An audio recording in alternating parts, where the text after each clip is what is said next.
পাভেল দুরভ নানা রকম পরিচয়ে পরিচিত। কেউ তাকে প্রোগ্রামিং দুনিয়ার বিস্ময় মনে করেন, আবার কেউ তাকে বিলিয়নিয়ার উদ্যোক্তা হিসেবে বিবেচনা করেন, কেউ আবার তাকে ক্রেমলিনের পুতুল মনে করেন। কিন্তু একদিক থেকে পাভেল দুরভের জীবন সত্যিই বিশেষ।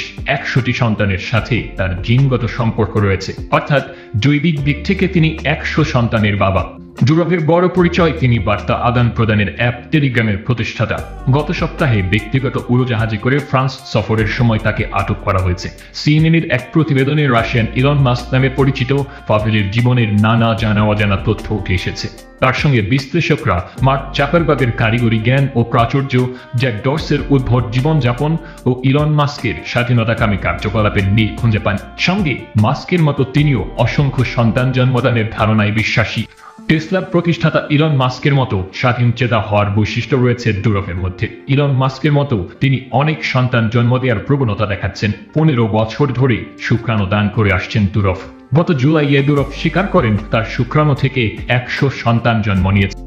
ব্লুমবার্গের দেওয়া তথ্য মতে তার রয়েছে $915 কোটি সম্পদ। ফ্রান্স, সংযুক্ত আরব আমিরাত ও রাশিয়া সহ অন্তত 6-7টি দেশের পাসপোর্ট রয়েছে তার। বেশ কয়েকটি দেশে নিজের বাড়িও আছে পাভেলের। প্রায় 1 দশক তিনি নির্দিষ্ট কোনো দেশে বসবাস না করেই কাটিয়েছেন। সরকারি নজরদারি এড়িয়ে ব্যক্তিগত স্বাধীনতা উপভোগ করেছেন। অভিযোগ জমা পড়েছিল বহুদিন ধরে। জালিয়াতি, মাদক পাচার, সাইবার বোরিং, শিশু পর্নোগ্রাফির মতো অপরাধমূলক কাজকর্মের আখড়া হয়ে উঠেছিল টেলিগ্রাম অ্যাপ। সেই অভিযোগের ভিত্তিতে গ্রেপ্তারি পরোয়ানা জারি হয়েছিল টেলিগ্রামের সহ-প্রতিষ্ঠাতা তথা সিইও পাভেল দুরভের বিরুদ্ধে।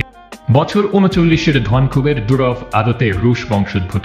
2013 সালে ভাই নিকোলাই দুরভের সঙ্গে টেলিগ্রাম শুরু করেছিলেন তিনি। তার আগে 2006 সালে ব্যবসায় হাতেখড়ি হয় তার।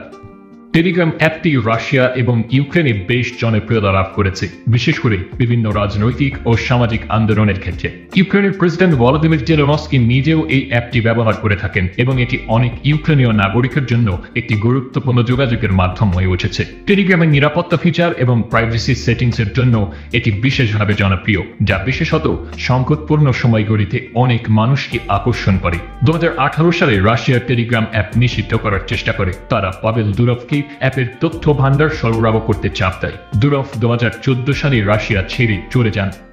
পাভেল দুরভের ব্যক্তিগত জীবনও বর্ণময়। তিনি অবিবাহিত, একা থাকতে পছন্দ করেন। বিয়ে না করেই শতাধিক সন্তানের বাবা। পাভেল দুরভ সামাজিক মাধ্যমের এক পোস্টে নিজেই একথা ঘোষণা করেছিলেন। এক বন্ধুর অনুরোধে তিনি শুক্রাণু দান শুরু করেছিলেন বছর 15 আগে। 12টি দেশ জুড়ে রয়েছে তার সন্তানেরা।